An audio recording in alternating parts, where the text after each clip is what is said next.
Pergunta 432. Como se explica a visão à distância em certos sonâmbulos? Resposta: durante o sono, a alma não se transporta. O mesmo se dá no sonambulismo. Por que ela vê a distância? Porque ela foi lá e viu. Ah, mas o espírito ele pode ver? Pode. Vai depender do grau de evolução dele. Como eu sempre digo, um espírito segunda ordem, ele consegue ver o que se acontece no Japão. Estando no Japão, consegue ver o que acontece no Brasil. Estando totalmente desencarnado, consegue ver o que acontece em outros mundos. Estando encarnado em outros mundos, consegue se comunicar aqui conosco. Então, é a alma que vê. Essa é uma questão fundamental. Comentando os comentários dos comentadores do além.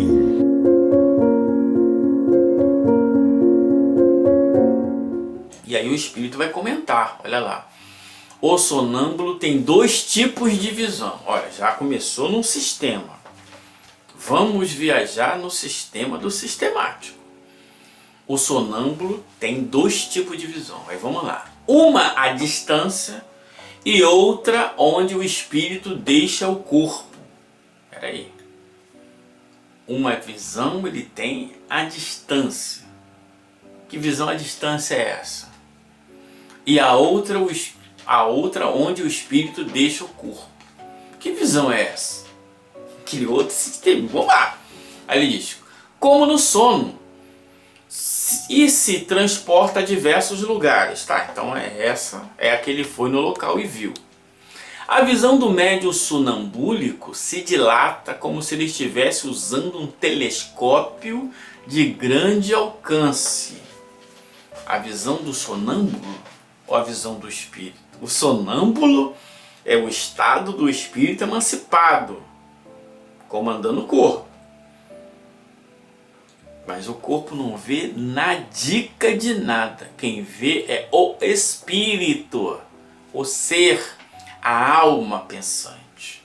Aí ele diz, quanto mais evoluído é o espírito, mais sua capacidade de visão dilata. Correto. Chegando a observar até a vida em outros mundos. Correto. No entanto, para alcançar outros mundos em espírito, já é mais difícil, por isso que depende da sua evolução espiritual, correto? Que quase não se encontra na Terra. Sim, o mais comum é a visão à distância. O mais comum é a distância.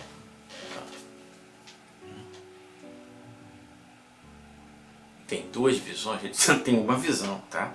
Ou ele vê em loco, ou ele vê à distância. Ver em loco é só ele se transportar. Para ver a distância ele precisa de ser um espírito mais evoluído. Ter o perispírito menos material. Aqui ele faz uma informação interessante, vamos refletir, né? O cordão fluídico não comporta viagem extraplanetária. Aqui uma questão para os adeptos do emanuelismo, andreluizismo, né? Tem relatos aí que Chico Xavier foi levado a outros mundos, ele estava encarnado. É verdade isso?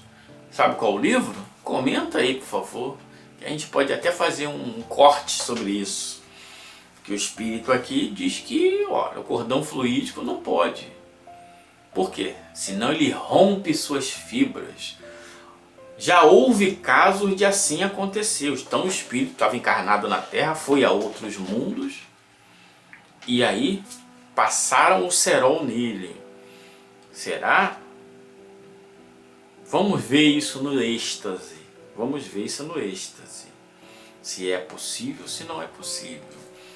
E mesmo em viagem astral. O que seria uma viagem astral? Viagem astral, então. Percebe essa necessidade de usar esses termos? Por quê? Porque primeiro, ou não leu, ou não dá importância, ou tem a necessidade de falar coisas novas. Ou pelo menos alienígena. Que se torna um perigo para pessoas sem experiência. essa ciência espiritual, mas a viagem astral é uma viagem para outros mundos?